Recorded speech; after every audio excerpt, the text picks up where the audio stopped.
Hi guys, welcome back. आज की इस वीडियो में हम रेन इंडस्ट्रीज़ के सेकंड पार्ट को कंटिन्यू करने वाले हैं। तो अगर आप मुझे काफ़ी टाइम से फॉलो करते आ रहे हो, आपको पता होगा कि यहाँ पे जो मेरी वीडियोस होती हैं, जो एनालिसिस वीडियोस होती हैं, उसके फॉर्मेट कुछ इस तरह से होते हैं। सबसे पहले हम बात करते हैं कंपनी के बिजनेस मॉडल के बारे में। उसके बाद हम बात करते हैं कंपनी के फाइनेंशियल्स के बारे में। उसके बाद हम बात करते हैं कंपनी की मैनेजमेंट के बारे में, और आखिरी में हम बात करते हैं कंपनी के ट्रैकिंग पॉइंट्स के बारे में। तो उसी फॉर्मेट को फॉलो करते हुए हमने कंपनी के फर्स्ट पार्ट में बिजनेस मॉडल को डिस्कस किया था, और इस पार्ट ऑफ वीडियो में हम बात करेंगे फाइनेंशियल्स, मैनेजमेंट और ट्रैकिंग पॉइंट्स के बारे में। तो आई होप आपको वीडियो पसंद आए, और अगर आपको वीडियो पसंद आती है तो प्लीज़ वीडियो को लाइक करना और इसे आगे भी शेयर करना, ताकि हम साथ साथ इस चैनल को ग्रो भी कर सकें।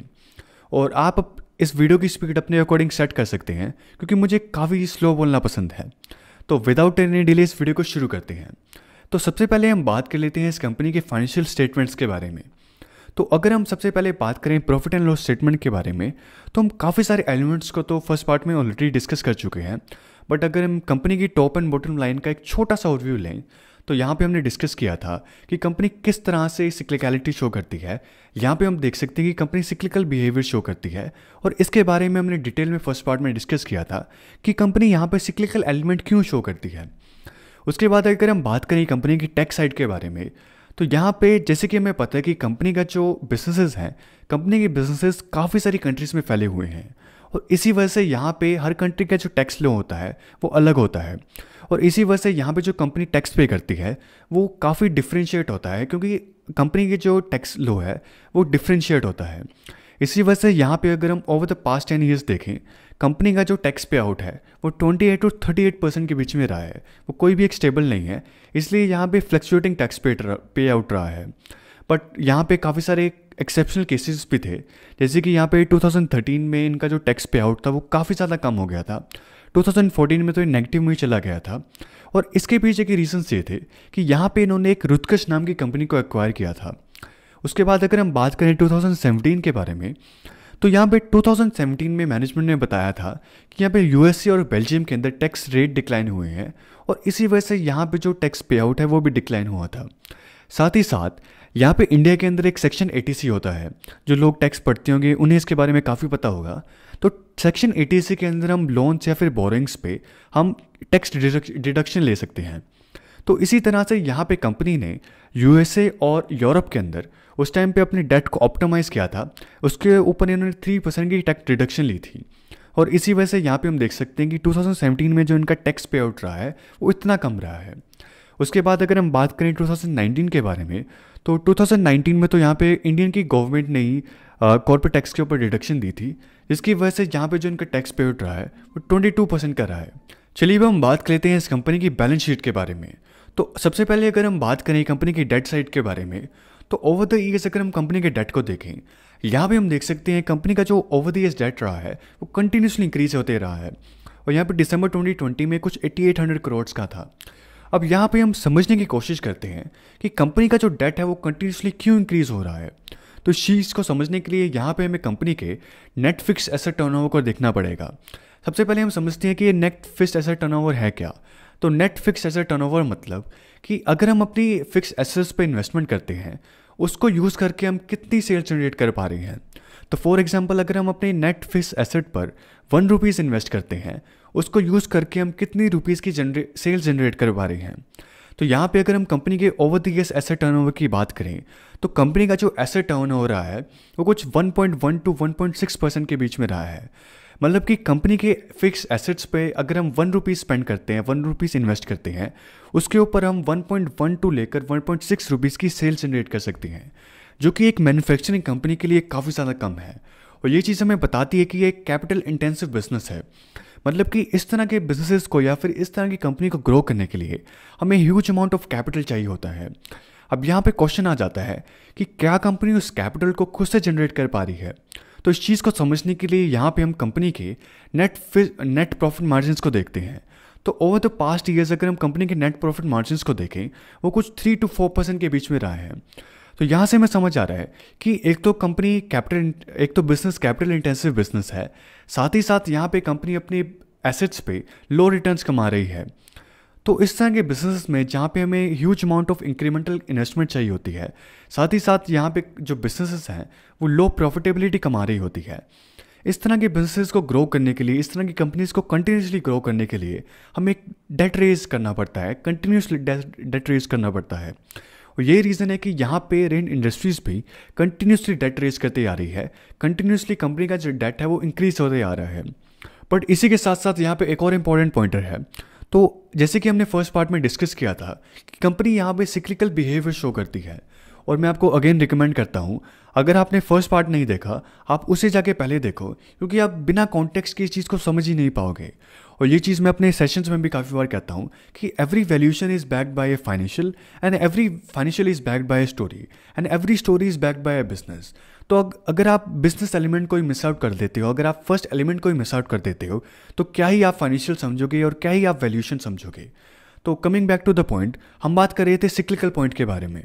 तो यहाँ पे इस तरह के सिक्लिकल बिजनेस में ह्यूज डेट काफ़ी रिस्की चीज़ साबित हो सकती है, क्योंकि यहाँ पे अपसाइकिल के टाइम पे ना सब कुछ बढ़िया चल रहा होता है, कंपनीज प्रॉफिटेबिलिटी दिखा रही होती हैं, सब तरफ पॉजिटिविटी चल रही होती है, और इसलिए यहाँ पे डेट की रीपेमेंट करना काफ़ी ईजी होता है। बट जैसे ही यहाँ पे डाउन साइकिल आती है, जैसे ही यहाँ पे मार्केट में ब्लड बाथ शुरू होता है, उस टाइम पे डेट की रीपेमेंट करना काफ़ी बड़ी बर्डन बजाती है कंपनी के ऊपर, और ये चीज़ काफ़ी रिस्की साबित हो सकती है, नो मैटर आप कितने बड़े प्लेयर हो। और यहाँ पे ये चीज़ हाईलाइटिंग क्यों है? तो यहाँ पे ये चीज़ हाईलाइटिंग इसलिए है क्योंकि अगर हम इनकी रिसेंट क्रेडिट रेटिंग्स को देखें तो वहाँ पे हमें पता लगता है कि डेट सर्विंग के लिए मैनेजमेंट का कुछ खास फोकस देखने को नहीं मिल रहा, और इसलिए ये चीज़ काफ़ी ज़्यादा हाईलाइटिंग है। साथ ही साथ इस तरह के जो सिक्लिकल बिजनेसेस होते हैं उसमें कंपनीज क्या करती हैं, अपने एग्जिस्टिंग डेट को पे करने के लिए आगे भी डेट लेती रहती हैं और ज़्यादा डेट लेती रहती हैं, और एक टाइम पे इस तरह के कंपनीज में, इस तरह के बिजनेस में जो बिजनेस ओनर्स होते हैं वो डेट लेते लेते थक ही जाते हैं और वो अपने बिजनेस को सोल्ड आउट कर देते हैं। और इसका एग्जांपल हम रीसेंट रेन इंडस्ट्रीज़ की एक्विजिशन से ही देख सकते हैं। तो यहाँ पे अगर हम सीपीसी सेगमेंट की बात करें तो 2013 में यहाँ पे जो वर्ल्ड की सेकेंड लार्जेस्ट सीपीसी मैन्युफैक्चरर्स थी उन्होंने खुद को रेन इंडस्ट्रीज़ को सोल्ड आउट किया था। उसके अलावा अगर हम बात करें सीटीपी सेगमेंट के बारे में तो यहाँ पे जो वर्ल्ड की सेकेंड लार्जेस्ट सीटीपी मैन्युफैक्चरर्स थी जो रुतकिश थी, उन्होंने खुद को रेन इंडस्ट्रीज़ को सोल्ड आउट किया था। साथ ही साथ यहाँ पे जो वर्ल्ड की लार्जेस्ट सिटी मैन्युफैक्चरर्स थी जिसका नाम है कूपर, उसने भी यहाँ पे काफ़ी सारे प्लांट्स को शट डाउन किया था। तो अपने एग्जिस्टिंग डेट की रिपेमेंट करने के लिए और ज़्यादा डेट लेना काफ़ी रिस्की साबित हो सकती है, और इसलिए यहाँ पे हमें कंपनी के डेट को ट्रैक करना काफ़ी ज़्यादा इंपॉर्टेंट है। साथ ही साथ एक इन्वेस्टर को हमेशा बोथ साइड ऑफ साइकिल पे फोकस करना चाहिए, क्योंकि अगर हम सिर्फ अप साइकिल पे फोकस करके इन कंपनीज में एंटर कर जाते हैं और स्पेशली गलत टाइम पे एंटर कर जाते हैं तो ये चीज़ हमारे कैपिटल को बिल्कुल डिस्ट्रॉय कर सकती है। और अगर आप चाहते हैं कि मैं सिक्लिकल इन्वेस्टिंग पे एक डिटेल में वीडियो बनाऊं तो आप मुझे नीचे कमेंट करके बता सकते हैं। इसके बाद अगर हम बात करें कंपनी के रिसीवेबल डेज के बारे में, रिसीवेबल डेज मतलब कंपनी कितनी इफेक्टिवली अपनी पेमेंट्स को या फिर अपने कैश को, अपनी रिसीवेबल्स को अपने कस्टमर से कलेक्ट कर पा रही है, उसे हम कहते हैं रिसीवेबल डेज। तो यहाँ पे ओवर द पास्ट 10 ईयर्स जो कंपनी के रिसीवेबल डेज हैं that is around 38 to 45 days, जो कि काफ़ी स्टेबल हैं। तो यहाँ से हमें समझ आ रहा है कि कंपनी अपने रिसीवेबल्स को इफेक्टिवली मैनेज कर पा रही है। बट यहाँ पे कुछ ही केसेस देखने को मिले थे जहाँ पे कंपनी अपने रिसीवेबल्स को कलेक्ट नहीं कर पाई थी। फॉर एग्जांपल 2015 में यहाँ पे जब साइकिल के डाउन फेज चल रहा था, उस टाइम पे इनके जो वन ऑफ द कस्टमर्स थे उन्होंने चैप्टर 11 की बैंक्रप्सी फाइल की थी, जिसकी वजह से यहाँ पे इन्हें रिसीवेबल लॉस हुआ था।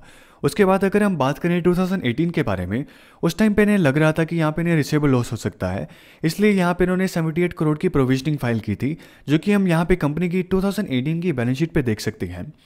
इसके अलावा अगर हम बात करें कंपनी के इन्वेंटरी टर्नओवर के बारे में, इन्वेंटरी टर्नओवर मतलब कंपनी एक पीरियड ऑफ टाइम के अंदर, तो यहाँ पे हम सपोज करें एक साल के अंदर कितनी अपनी इन्वेंट्रीज को टर्नओवर कर पा रही है, कितने टाइम टर्नओवर कर पा रही है, उसे हम कह देते हैं इन्वेंट्री टर्नओवर। तो यहाँ पे ओवर द पास्ट 10 ईयर्स जो कंपनी का इन्वेंट्री टर्नओवर है that is around 6 to 7 times के बीच में, जो कि काफ़ी ज़्यादा स्टेबल है। तो यहाँ पे रिसीवेबल्स के साथ साथ कंपनीज अपनी इन्वेंट्रीज को भी अच्छे से मैनेज कर पा रही है। इसके अलावा यहाँ पे इन्वेंट्री साइड पे एक और चीज़ काफ़ी ज़्यादा इंपॉर्टेंट है। तो अगर आपको याद हो तो हमने पार्ट 1 में डिस्कस किया था कि यहाँ पे कंपनी रॉ मटेरियल साइड से भी कमोडिटी साइकिल्स पे डिपेंडेंट है, और यहाँ पे कमोडिटी प्राइजेस हमेशा फ्लक्चुएट होते रहते हैं, और इसी वजह से यहाँ पे कंपनी को इन्वेंट्री लॉसेस होते हैं। अब यहाँ पे समझने की कोशिश करते हैं कि रॉ मटेरियल की फ्लक्चुएशन की वजह से इन्वेंट्री लॉस क्यों होते हैं। तो फॉर एग्जांपल आज कंपनी हाई प्राइस पे रॉ मटेरियल परचेज करती है और कल उसकी वैल्यू डाउन चली जाती है, मतलब कि कमोडिटी प्राइसेस डाउन चले जाते हैं। तो जिस प्राइस पे कंपनी ने अपनी इन्वेंट्रीज को परचेज किया था, अब उसकी वैल्यू भी डाउन चली गई है। तो इसी वजह से यहाँ पे कंपनी को इन्वेंट्री लॉसेज होते हैं और ये चीज़ रेन इंडस्ट्रीज़ के साथ ओवर द ईयर्स कंटिन्यूसली होती आई है। तो फॉर एग्जांपल अगर हम इनकी 2014 की एनुअल रिपोर्ट को चेक करें तो वहाँ पे मैनेजमेंट बताती है कि इन्हें 32 करोड़ का इन्वेंट्री लॉस हुआ था। उसके बाद 2016 में इन्हें 54 करोड़ का इन्वेंट्री लॉस हुआ था। 2017 में इन्हें 40 करोड़ का इन्वेंट्री लॉस हुआ था और बोथ 2018 और 19 में इन्हें 51 करोड़ का इन्वेंट्री लॉस हुआ था। चलिए अब हम बात करते हैं इस कंपनी की मैनेजमेंट के बारे में। तो यहाँ पे 1974 में रेन इंडस्ट्री की शुरुआत हुई थी एज अ सीमेंट कंपनी की तरह और इसे मिस्टर राधाकृष्ण रेड्डी ने शुरू किया था, जो कि आज 78 ईयर्स के हैं। तो यहाँ पे इसका नाम शुरुआत से रेन इंडस्ट्रीज़ नहीं था। इसका नाम यहाँ पे 1984 में जब ये सीमेंट बिजनेसेस पे काफ़ी ज़्यादा फोकस कर रहे थे तो उस टाइम पे इन्होंने अपना नाम प्रियदर्शनी सीमेंट रखा था। बट जैसे ही कंपनी अपने आप को एक्सपेंड करते आ रही थी, कमोडिटी कंपनीज को एक्वायर करते आ रही थी, तो 2004 में इन्होंने अपना नाम चेंज करके रेन कमोडिटीज़ लिमिटेड रखा। बट उसके बाद भी यहाँ पे कंपनीज को एक्वायर करती रही और बिजनेसेस जैसे केमिकल में एंटर करती रही। तो यहाँ पे इन्होंने सोचा कि एक प्रॉपर नाम रखना चाहिए। तो 2013 में इन्होंने अपना नाम फाइनली चेंज करके रेन इंडस्ट्रीज लिमिटेड रख दिया गया। और मिस्टर राधाकृष्ण रेड्डी जिन्होंने इसकी शुरुआत की थी, वो आज भी इस कंपनी को चला रहे हैं एज अ मैनेजिंग डायरेक्टर। उनके बाद यहाँ पे इनके जो बड़े बेटे हैं मिस्टर जगन मोहन रेड्डी, वो इस कंपनी के वाइस चेयरमैन हैं और इनके जो छोटे बेटे हैं मिस्टर सुजीत कुमार रेड्डी, वो इस कंपनी की नॉन एग्जीक्यूटिव डायरेक्टर हैं। तो अगर हम बात करें रेन इंडस्ट्रीज़ लिमिटेड की सब्सिडरीज़ के बारे में, तो यहाँ पे कंपनी के पास टोटल 28 सब्सिडरीज़ हैं। और यहाँ पे अगर आपको याद हो तो पार्ट 1 में मैंने आपको बताया था कि यहाँ पे कंपनी का जो बिजनेस मॉडल है वो काफ़ी ज़्यादा कॉम्प्लेक्स है। तो वो चीज़ मैंने सिर्फ इसलिए नहीं कही थी कि यहाँ पे बिज़नेस को समझना काफ़ी ज़्यादा मुश्किल है। वो चीज़ मैंने इसलिए भी कही थी क्योंकि इस तरह की कंपनीज़ में क्या होता है कि जहाँ पे काफ़ी ज़्यादा सब्सिडरीज होती हैं, तो हर सब्सिडरी को ट्रैक करना, हर सब्सिडरी को समझना काफ़ी ज़्यादा डिफ़िकल्ट हो जाती है। तो ये चीज़ इसको काफ़ी ज़्यादा कॉम्प्लेक्स बना देती है। साथ ही साथ इस तरह की ज़्यादा सब्सिडरीज वाली कंपनी में एक कॉमन शेनैनिगन्स काफ़ी बार देखने को मिलता है, that is of related party transaction. और रेन इंडस्ट्रीज़ इसमें कोई भी डिफरेंट नहीं है। यहाँ पे हमें रेन इंडस्ट्रीज़ के केस में भी काफ़ी सारे केसेस देखने को मिले हैं जहाँ पे कंपनी ने उन सब्सिडरीज के साथ काफ़ी बड़ी ट्रांजैक्शन की थी जिसमें प्रमोटर्स के स्टेक थे। तो सबसे पहले अगर हम बात करें REPL के बारे में, तो REPL यहाँ पे इनकी एक सब्सिडरी है जिसमें प्रमोटर का कुछ 7.53% का स्टेक है। तो यहाँ पर 2018 की बात करें तो 2018 में रेन इंडस्ट्रीज़ ने REPL को कुछ 230 करोड़ के एडवांसेस दिए थे, जो कि REPL ने साल के साल अंदर पे कर दिए थे। उससे भी पहले अगर हम बात करें 2017 के बारे में, तो 2017 में रेन इंडस्ट्रीज़ ने REPL को कुछ 440 करोड़ के एडवांसेस दिए थे और ये short term interest free loans थे और जिसकी पेमेंट यहाँ पे REPL ने 390 करोड़ की थी। साथ ही साथ यहाँ पे एक स्ट्रेंज केस देखने को मिला था कि जो 2017 की 440 करोड़ की ट्रांजैक्शंस थी, उसकी जो डिस्क्लोजर था वो 2018 की रिपोर्ट में था, बट 2017 की रिपोर्ट में उसका कोई भी डिस्क्लोजर नहीं था। इसके अलावा अगर हम बात करें इनकी दूसरी सब्सिडरी के बारे में, that is rain entertainment private limited, इससे भी अगर हम शॉर्ट फॉर्म में REPL कहें, तो 2000 अगर हम 12 की बात करें तो 2012 में रेन इंडस्ट्रीज़ ने REPL को कुछ 10 करोड़ के एडवांसेस दिए थे for the purchase of raw material. उसके बाद 2013 में 19 करोड़ के एडवांसेस दिए थे again from the same reason. उसके बाद यहाँ पे 2014 में भी इन्होंने कुछ 123 करोड़ के एडवांसेस दिए थे again from the same reason, that is purchase of raw material. But अगर हम यहाँ पे गूगल पे जाके REPL के बारे में सर्च करते हैं, मतलब कि रेन एंटरटेनमेंट प्राइवेट लिमिटेड, तो companyvakil.com इस वेबसाइट के अकॉर्डिंग हमें पता लगता है कि यहाँ पे REPL 2010 में शुरू हुई थी और इस टाइम इसे मिस्टर जगनमोहन रेड्डी, मिस्टर राधाकृष्ण रेड्डी और मिस्टर सुजीत कुमार रेड्डी रन करते हैं। और यहाँ पे कंपनी के जो मेन ऑपरेशंस हैं, that is cinema, broadcast, television and entertainment services. तो यहाँ पे एक क्वेश्चन आ जाता है कि अगर कंपनी इस तरह की एक्टिविटीज़ में इन्वॉल्व है तो कंपनी रेन इंडस्ट्रीज से किस तरह के रॉ मटेरियल के लिए एडवांसेस ले रही थी। तो ये काफ़ी हाईलाइटिंग क्वेश्चन है और इसके ऊपर आप कंपनी से क्लैरिफिकेशन मांग सकते हैं। इसके अलावा यहाँ पे इनकी एक और सब्सिडरी है, that is Arunachal logistic private limited, और यहाँ पे भी काफ़ी सारे ट्रांजैक्शंस देखने को मिली हैं for the purchase of product and services, और इसमें भी प्रोमोटर्स टेक ऑन करते हैं। तो अगर हम बात करें 2016 के बारे में, तो यहाँ पे रेन इंडस्ट्रीज़ ने ALPL के साथ कुछ 305 करोड़ की ट्रांजैक्शन की थी। 2017 में इन्होंने कुछ 317 करोड़ की ट्रांजैक्शन की थी, और उसके बाद 2019 में इन्होंने यहाँ पे कुछ 365 करोड़ की ट्रांजैक्शंस की थी। बट यहाँ पे इस चीज़ को हम डिस्कस क्यों कर रहे हैं? तो इस चीज़ को यहाँ पे हम इसलिए डिस्कस कर रहे हैं क्योंकि काफ़ी बार क्या होता है कि प्रमोटर्स अपनी दूसरी कंपनी से हायर प्राइस पे प्रोडक्ट एंड सर्विसेज परचेज करते हैं, और इस चीज़ को यूज़ करके वो खुद को बेनिफिट करते हैं। फॉर एग्जाम्पल, अगर किसी प्रोडक्ट एंड सर्विसेज का प्राइस यहाँ पे 100 रुपीज़ है, तो प्रमोटर्स उस प्रोडक्ट एंड सर्विसेज को, सेम प्रोडक्ट एंड सर्विसेज को अपनी दूसरी कंपनी से 105 रुपीज़ पे परचेज करते हैं, और इस चीज़ को यूज़ करके वो खुद को बेनिफिट करते हैं। और यही चीज़ हमें मैनेजमेंट की इंटीग्रिटी के बारे में बताती है।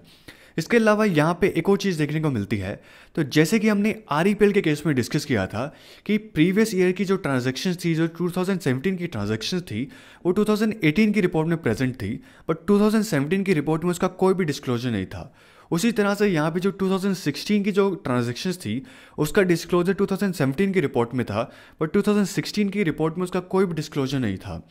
बट यहाँ पे क्वेश्चन आ सकता है कि मे बी 2016 तक यहाँ पे ALPL का रेन इंडस्ट्रीज के साथ कोई भी लिंक ना हो, मे बी 2017 में इन्होंने इस कंपनी को एक्वायर कर लिया हो। बट अगर ऐसा भी था तो कंपनी को एटलीस्ट अपनी 2017 की रिपोर्ट में 2016 के डिस्क्लोजर्स के बारे में डिस्क्लोज करना चाहिए था। इसके अलावा यहाँ पे अगर हम गूगल पे जाके अरुणाचल लॉजिस्टिक प्राइवेट लिमिटेड के बारे में सर्च करते हैं, तो zobacorp.com इस वेबसाइट के अकॉर्डिंग हमें पता लगता है कि ईयर 2000 और 2002 से इस कंपनी में रेड्डी सरनेम से 2 डायरेक्टर हैं, और यहाँ पे अगर एक्विजिशन हुई थी तो कंपनीज अपने डायरेक्टर को चेंज करती, बट 2000 और 2002 के बाद इसमें कोई भी डायरेक्टरशिप में कोई भी चेंजेस नहीं थे।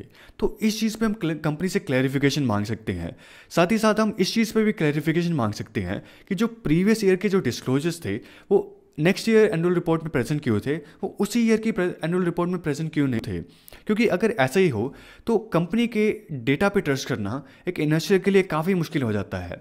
यहाँ पे एक डाउट भी आ सकता है, क्योंकि मोस्ट ऑफ द कंपनीज़ की जो एनुअल रिपोर्ट होती हैं वो मार्च टू मार्च के बेस पे होती हैं, बट यहाँ पे रेन इंडस्ट्रीज़ के केस में वो दिसंबर टू दिसंबर के बेस पे होती हैं। इसीलिए इस चीज़ को ट्रैक करना काफ़ी ज़्यादा इंपॉर्टेंट है। चलिए अब हम बात कर लेते हैं कंपनी की कैपिटल एलोकेशन डिसीजंस के बारे में। तो यहाँ पे जैसे कि हमने पार्ट 1 में डिस्कस किया था कि कंपनी ने 2013 में रुचकच को एक्वायर किया और उसके बाद केमिकल बिजनेस में एंट्री ली थी। बट उसके बाद अगर हम इस डिवीजन को ठीक से एनालाइज करते हैं तो हमें पता लगता है कि यहाँ पे उसके बाद इस डिवीजन ने कंटिन्यूसली अनप्लान्ड शटडाउन फेसेस किए हैं। तो अगर हम इनकी 2017 की एनुअल रिपोर्ट को चेकआउट करें तो वहाँ पे मैनेजमेंट बताती है कि किस तरह से इनकी जो डिवीजन है उन्होंने अनप्लान्ड शटडाउन फेस किया था, और उसकी वजह से यहाँ पे कंपनी के ऑपरेटिंग प्रॉफिट मार्जिन्स में इम्पैक्ट पड़ा था। उसके बाद यहाँ पे 2018 में भी सेम केस हुआ था, 2019 में भी सेम केस हुआ था, और लास्ट ईयर मई 2020 में मैनेजमेंट ने बताया था कि किस तरह से उनकी ये जो डिवीजन है उस पर इम्पैक्ट पड़ा है। उसके अलावा यहाँ पे एक स्ट्रेंज केस भी देखने को मिला था जब कंपनी ने एक तरलोक नाम की कंपनी को फुली एक्वायर किया था। बट यहाँ पे स्ट्रेंज केस क्या था? तो उसमें स्ट्रेंज ये केस हुआ था कि जब मैनेजमेंट ने इस कंपनी को एक्वायर किया था उसे थोड़े ही टाइम पहले मैनेजमेंट ने इसमें से 50% स्टेक को विड्रॉ किया था, और मैनेजमेंट ने कमेंट किया था कि यहाँ पे इस कंपनी की जो परफॉर्मेंस है वो बैड चल रही है, इसकी वजह से यहाँ पे 50% स्टेक को विड्रॉ कर रहे हैं, और मैनेजमेंट का आउटलुक इस बिजनेस के लिए बैड ही रहने वाला है।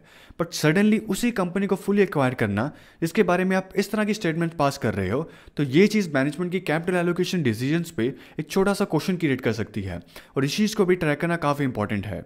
इसके अलावा यहाँ पे एक और इंपॉर्टेंट पॉइंट है, that is related to environmental concern. तो मैनेजमेंट ओवर द ईयर्स हमें बताती आ रही है कि वो एनवायरमेंटल प्रोटेक्शन पे, वो एनवायरमेंट फ्रेंडली होने पे कितना ज़्यादा फोकस करते आ रही है। मैनेजमेंट यहाँ पे ओवर द ईयर्स क्लेम करते आ रही है कि वो अपने प्लांट्स को कितना ज़्यादा एनवायरमेंटल फ्रेंडली कर चुके हैं। बट यहाँ पे मैनेजमेंट कितना भी क्लेम कर ले, स्टिल उनके जो प्लांट्स हैं, स्टिल उनकी जो फैक्ट्रीज़ हैं वो काफ़ी पोल्यूशन क्रिएट करती हैं, और इसी वजह से कंपनी ने ओवर द ईयर्स यहाँ पे लॉ सूट फेस की हैं। तो फॉर एग्जांपल अगर हम बात करें 2016 के बारे में, तो इन्होंने अपनी एनुअल रिपोर्ट में बताया था कि किस तरह से इनका जो यूएसए प्लांट है उसके ऊपर केस फाइल हुआ था क्योंकि वो काफ़ी ज़्यादा पॉल्यूशन क्रिएट कर रहा था। उसके बाद अगर हम बात करें 2018 के बारे में, तो यहाँ पे इनका जो मिनेसोटा में इनका जो प्लांट था उसके अगेंस्ट भी केस फाइल हुआ था क्योंकि यहाँ पे वो लोकल पोर्ट्स को पॉल्यूट कर रहा था। उसके बाद अगर हम बात करें 2019 के बारे में, तो कनाडा में इनका जो प्लांट था उसे एमईसीपी जो कि वहाँ की एनवायरमेंटल ऑर्गेनाइजेशन है वो इन्वेस्टिगेट कर रही थी क्योंकि इसके ऊपर सिमिलर तरह की एलिगेशन थी कि ये काफ़ी ज़्यादा पॉल्यूशन क्रिएट कर रहा है। बट यहाँ पे हम इस चीज़ को डिस्कस क्यों कर रहे हैं?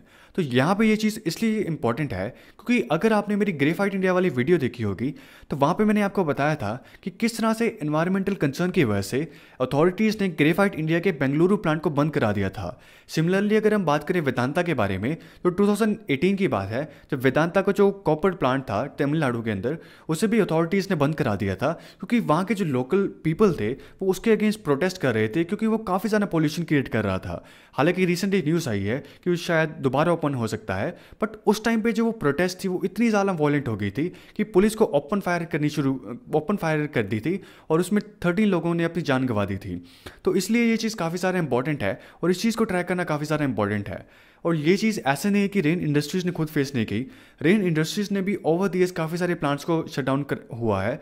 फॉर एग्जांपल अगर हम बात करें 2014 के बारे में, तो यहाँ पे यूएसए की जो एनवायरमेंटल एजेंसी है, जो एनवायरमेंटल प्रोटेक्शन एजेंसी है, उन्होंने इनकी कैल्शिनिंग फैक्ट्री को बंद करा दिया था।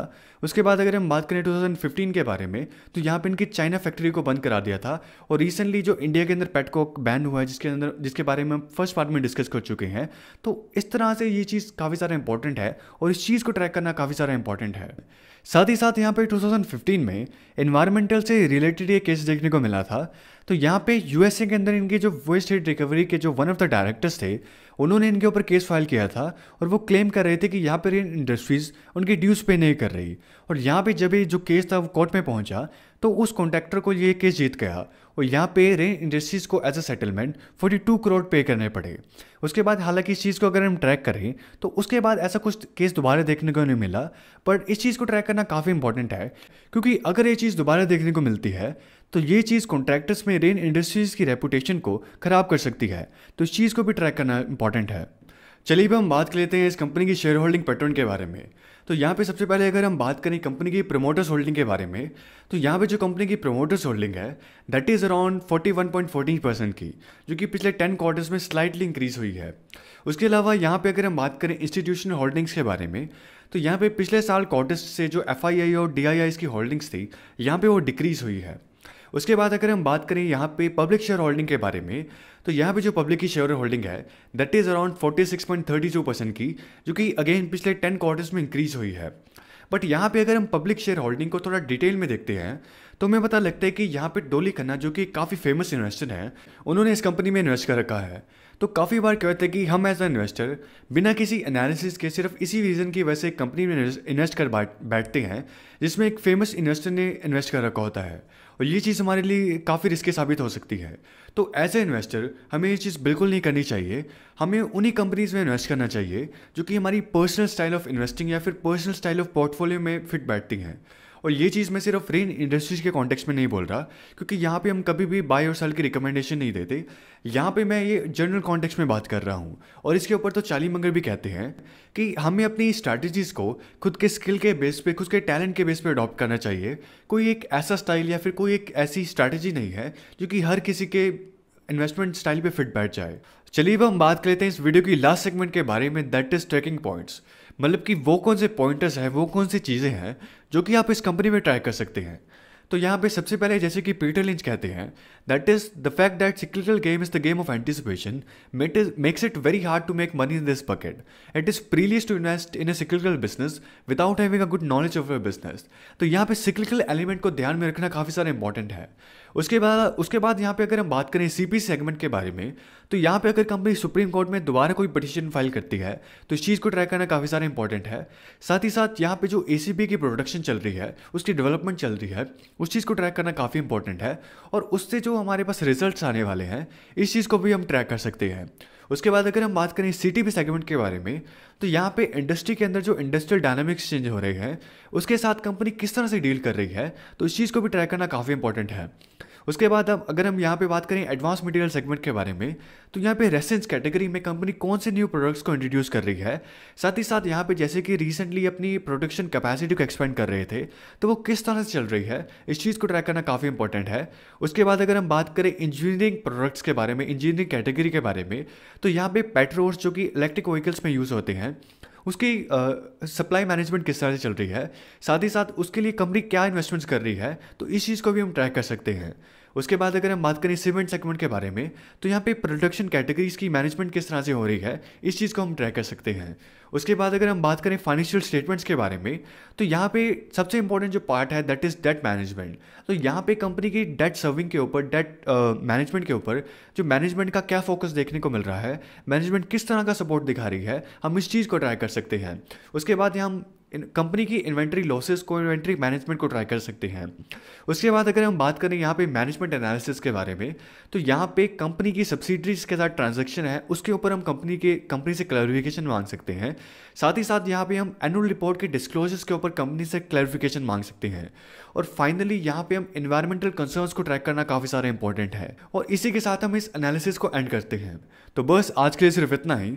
आई नो आप इस वीडियो के लिए काफ़ी सारा वेट कर रहे थे, सो आई होप आपको वीडियो पसंद आई हो। और आपके इस वीडियो के बारे में क्या फीडबैक्स हैं आप मुझे नीचे कमेंट करके बता सकते हैं।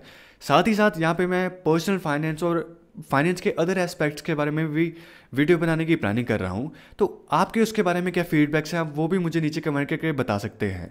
और अगर आपको यहाँ पे मेरा कंटेंट पसंद आ रहा हो तो प्लीज़ इसे आगे भी शेयर करें ताकि हम साथ साथ इस चैनल को ग्रो कर सकें। तो मिलता हूँ आपसे न्यू वीडियो में, तब तक के लिए bye, thank you so much.